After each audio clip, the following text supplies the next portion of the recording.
Hi, everyone. Welcome to Tuesdays with Tiffany. I'm Tiffany Fisher, Second Ward Councilwoman, running to be Hoboken's next mayor. And what we are doing with these Tuesdays with Tiffany is the idea is to engage with the community on issues that are important to you and issues that I think are important that you may not ask me about, but I want you to know about. And so we're going to cover a lot of topics over time. The goal is really to make this more interactive. We're just getting this started, so I'm going to start with some topics that we discussed in advance to prepare for this. And, as this gets rolling, we're going to get feedback from the public and we'll address, willing to talk about anything. Really want to keep the focus on Hoboken and the community that we all live in and the community that we all love. There's a million things going on in the world right now. And it's really about focusing on what impacts all of us when we walk out our front door. But no question is a bad question. I may not cover it on air, but I'm always happy to answer any question. I'm kind of an open book. We're going to call this Tuesdays with Tiffany. It's alliteration. It's good TNT. It's also easy to say. It also keeps us focused on Tuesdays. Someone joked and said maybe we should just call it 10,000 words with Tiffany, and I thought, oh my God, people would not listen if they thought it had to be 10,000 words. So, anyway, here we are. And I think we'll get started. On helping me moderate is my campaign manager and friend, Al Benninghoff. So, he's going to ask me some questions and give me some prompts, and we will go from there. So, thanks All for right. everyone for joining. Yeah, glad to be here. Hi, Tiffany. Hi. I wanted to start by asking you big news with a big announcement this week. Do you want to do the honors? Yes, yes. So I couldn't be more excited. Yesterday, my very good friend and very strong community advocate, Liz Urtecho, announced that she is going to be running for city council for the at-large positions, and she's going to be running with me on my slate. What does that mean? First, in these elections, we have two big elections every 4 years. 2 years ago, all the ward seats, we have six wards, first, second, third, fourth, fifth, and sixth, ran in 2023. And then we have 4 year terms. 2 years later, the mayor and the three at large seats run together. And they have 4 year terms. So this election coming up in 2025 will be a mayoral candidate who runs with three at large candidates as a slate. So my very first one to join Team Fisher is Liz Urtecho. She is beloved. Many people know her. She actually ran for Fifth Ward last time, and she got 43% of the vote in her very first election against an incumbent that was a well-funded incumbent backed by the mayor. It really showed that people wanted change. We saw that citywide. She had a remarkable run and has stayed involved ever since, and was really excited about taking another stab at it. And I couldn't be more excited to have her on my team. She is a mom, raised her four kids in Hoboken. She's been here for 30 years. She really understands like the quality of life issues that impact, people of all ages, families. Of all ages and all backgrounds and makeup. It really is what drives her kind of policy viewpoints. It's all about quality of life for her, and it's in the so which is amazing to me. But also, what really resonates with me is she's all about good governance, right? We really need we really have an opportunity to reform our government and make it really back all about the people that live here and make that the primary focus. And Liz has been by my side on this policy issue for a number of years. And she was actually, when Jen and I were doing this together, Liz became our plus one, and we were happy to have her, and I'm happy to keep her. So couldn't be more excited to have her join Team Fisher. Oh, and I may as well promote her a little. If she's having a fundraiser on June 2nd. It's going to be at 10th and Willow. At what time is it going to be, Al? I think it's at 6:30 maybe? At 10th and Willow, at 10th and Willow. You can learn more about her at lizurtecho.com. It's Liz, and her last name is Urtecho.com. So lizurtecho.com. Look her up. You're going to hear more about her, and we couldn't be more excited. And we are working on filling out the rest of the slate over the coming weeks. A big thing that you outlined last week, which was the big e-bike policy in Hoboken, which has been a big concern, and it's Bike Month, I know, so I know you're itching to talk about this. Yeah, we had a lot of buzz from that. So for anyone who hadn't seen, last week we put out our first two platform policy pieces. One was on street and sidewalk safety in Hoboken and just bringing a better toolbox and doing more. And the second one is curbing the reckless riding of our e-bike riders. And really that's a standalone policy. It could have folded under the first one, but really it's a separate policy because there's operations around it, and it's also just on everyone's mind right now. It's an issue that I hear about from people of all ages, all corners of Hoboken, and it's probably the issue I hear the most about. And we put it out, and it was to no surprise. I got a ton of feedback on both because combine these two issues really are something that have always been the biggest issue every single year of the 10 years that I've been in office. It's how people feel when they walk out their front door. Everyone's a pedestrian. They all walk on their sidewalks. They all cross the street.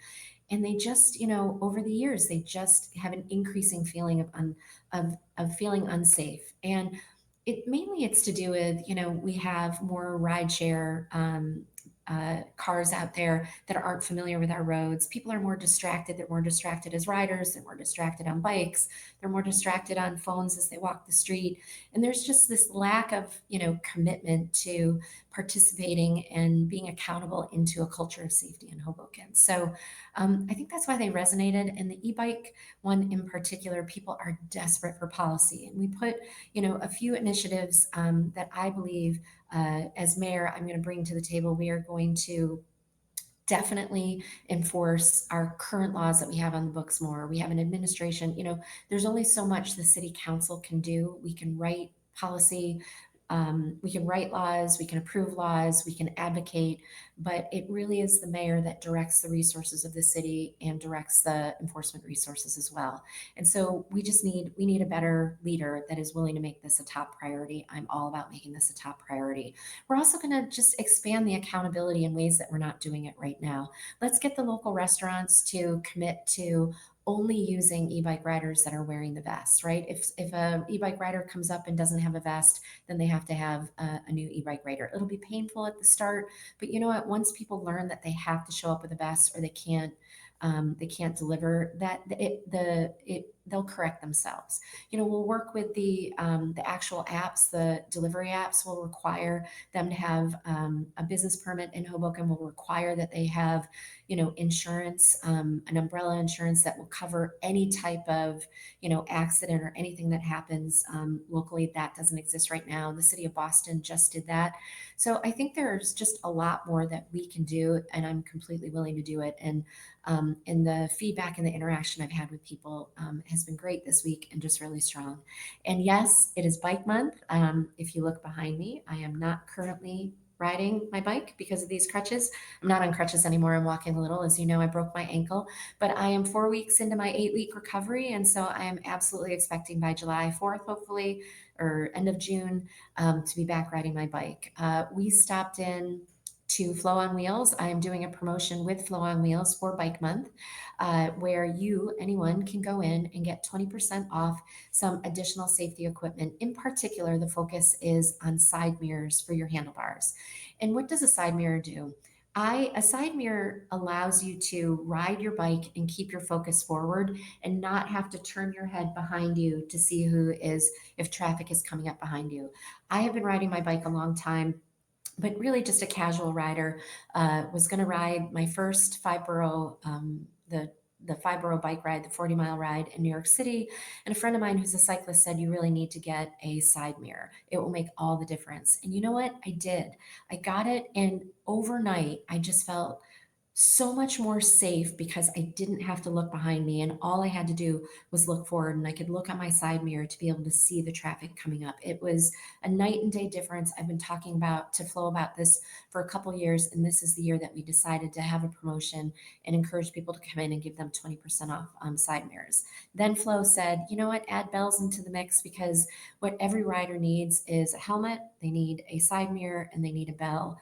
Those are kind of the main safety components. So go in.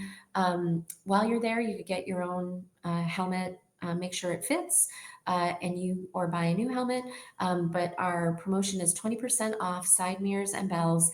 and that promotion will go to the end of Bike Month, which is May 31st. I think it actually goes to June 1st. And when I saw Flo yesterday, it's been out there for about a week. He was thrilled. He said tons of people are coming in. We took a little video, and we couldn't even video the mirrors because they were sold out, which made me happy that more people are going to be safe riding in Hoboken. So, all in all, a good week on a really important topics for so many people. Agreed. And it's all about keeping people safe, which I know is at the core of the whole policy rollout. Yeah. So, Tiffany, I know another thing that's at the forefront of a lot of people in Hoboken's mind is the New Jersey transit strikes. There's a big news happening in New Jersey right now. What do you have to say about that? And let's just crisis in general. Sure. Yeah. So for the last 4 days since last Thursday, we became aware that New Jersey Transit, the rail lines, were going to be on strike and just shutting down across New Jersey. Thankfully, they were able to settle. We heard yesterday, and tomorrow the train service will go back to normal. And in the context, like you and I have had this conversation, I think within Hoboken, definitely people were disrupted. They either rely on the trains to go to work, they rely on trains to go visit people they care about, or because of the lack of trains, you saw more people on buses and alternative forms of transportation. So there's some crowding, but it probably the strike probably had a disproportionate impact, negative impact on the rest of New Jersey that really relies on it, to come into the Hudson County, New York City area to work. So, but at its core, like, and part of the reason why I wanted to talk about this is really that, in terms of what is a crisis, right? A crisis, and how do we manage a crisis and respond to a crisis, and I wanted to talk about this because I think that it's something that I hear a lot about. And when I think about a crisis, it could be something as devastating as a Superstorm Sandy, right? That displaced thousands of people in Hoboken, caused $1 billion in damage and destruction, or it could be something that is more of a impacts people's day-to-day quality of life that's more frustrating, like the New Jersey Transit disruption. But the parallel in both of those kind of extremes is really just giving people information so that they're best positioned to navigate through it. So I don't know if you remember, just earlier this year, we had a shutdown of the PATH train terminal in Hoboken, and it was, oh my goodness, it was incredibly disruptive. The city council heard about it back in October, and I give the Port Authority a tremendous amount of credit for what they were able to do and put in place, in terms of alternative sources of transportation to get people across the river. And in Hoboken in particular, we felt this, right? We rely on the path, we rely on the ferry, we rely on the buses, and they were able to provide, additional of everything. Um, but it was going to be so disruptive to so many people in Hoboken that I wanted to make sure that we asked all of the right questions up front and that my neighbors had all the information they need, weeks in advance, so that when it hit and they shut it down, they were as prepared as possible. And, I was out there, I was sending information to people, letting them know how to get discounted fares so that when they were there, they had already signed up, they were ready to go, they knew which line to wait in, they understood the additional boats, which ferries, they understood where to get the additional buses. I was out there way in advance, and then I was out there every single day, learning from people, collecting information, informing information. And it's this making sure that we are, as elected officials, as leaders in the community, that we are giving people the tools they need to minimize disruptions to their quality of life. That's what I feel like my responsibility is. I don't wake up on the morning of a massive water main and say, hey, I'm going to send out 25 newsletters today. What I do, though, is when it happens, I'm like a moth to a light bulb. I instantly start feeling like my neighbors in my community, all of Hoboken, are about to be disrupted. What do they need? What do they need? What information do they need? They need information. They need, with a water main break, they need to know how long it's going to be. They need to know, can they drink their water? if they can't drink their water, where do they get water? They need to know when it's gonna, the water will be turned back on.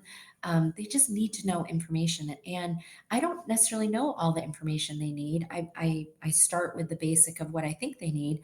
And when I send a newsletter out, I start getting information back and it becomes this back and forth engagement. But the other thing that I feel they need is they just need to feel talked to and they need to feel listened, right? It goes a long way. Often with the city, I think actually the administration has done a better job now of providing information. I think they've copied me, by the way, and it's okay. Plagiarism is the highest source of what is it? Appreciation or whatever Flattery. the metaphor. Flattery. There you go. Whatever. I'm terrible, terrible with metaphors. Um, but they do. They are better at providing over communication, and people need that. They need that communication. And I've said to them, I've gone back to them and said, when there are long gaps in times where they haven't put something out, they may say they don't have anything, to say, and I say, then just say that. Tell people you're still working on an issue. This is what the current status is. We wish we could give you better information, but we're still here. We're still listening, and we're still trying to solve for you. So I think we're getting there. It's something that's really important to me that I don't think we do perfectly yet. And whether it's something like, a water main break or even a public safety issue. We had, I don't know if you remember, but we had, unfortunately, a tragic incident where someone died in Maxwell Park. It was in Second Ward. They found him in the morning. And, when something like that happens, there's so much uncertainty around it.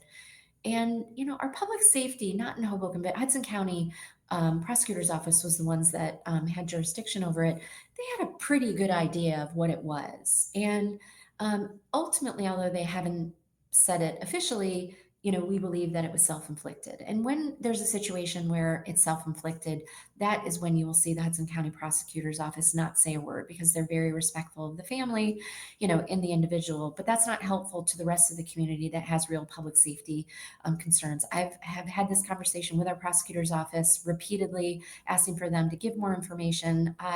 But even on that day, I made sure that we were putting information out, and I'm trying to give information to the community the best way I can to say you don't have any reason to feel unsafe. I can say things because I'm not public safety. Maybe I'm more apt to or more able to say that, and I do because when people feel like they're unsafe, their children are unsafe, their parents are unsafe. Like it's our job, it's our responsibility to do what we can to make people feel better. And I don't think this administration has done a good job of that.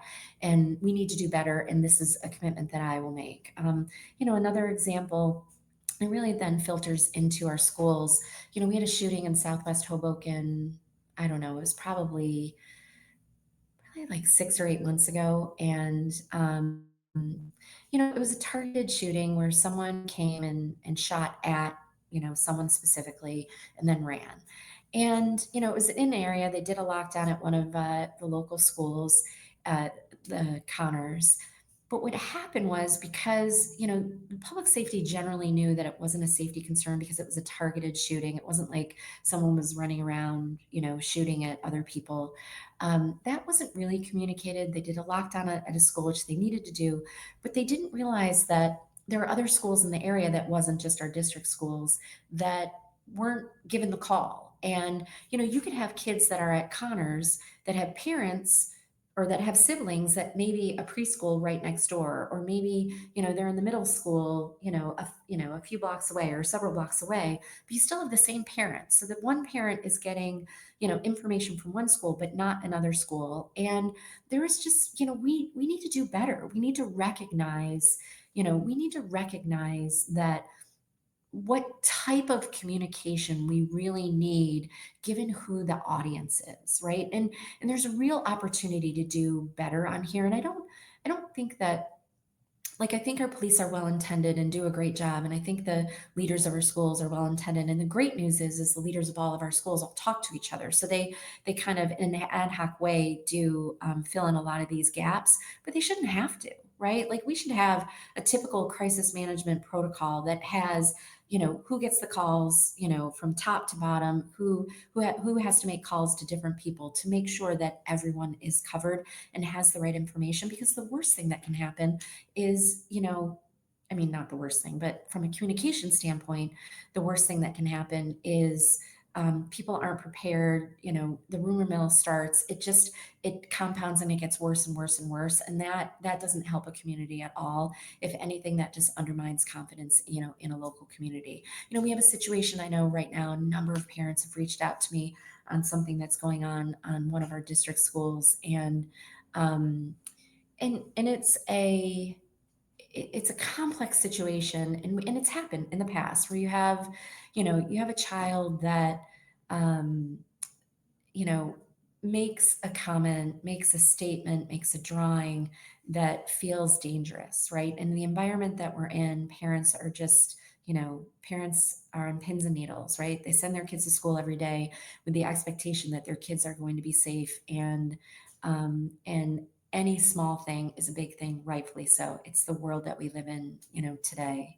And when those situations happen, and I'm not going to profess at all to know the right answer, our superintendent, our school board, they make decisions, on policies around children when this happens. But at the very least, the communication aspect of that between, again, situations similar to shooting outside of the schools, where we're just making sure that we are arming all of the parents and in that community and all of the surrounding communities or schools with the right information, so they are aware and they have factual information, so we minimize the rumor mill and people can make like the right decisions.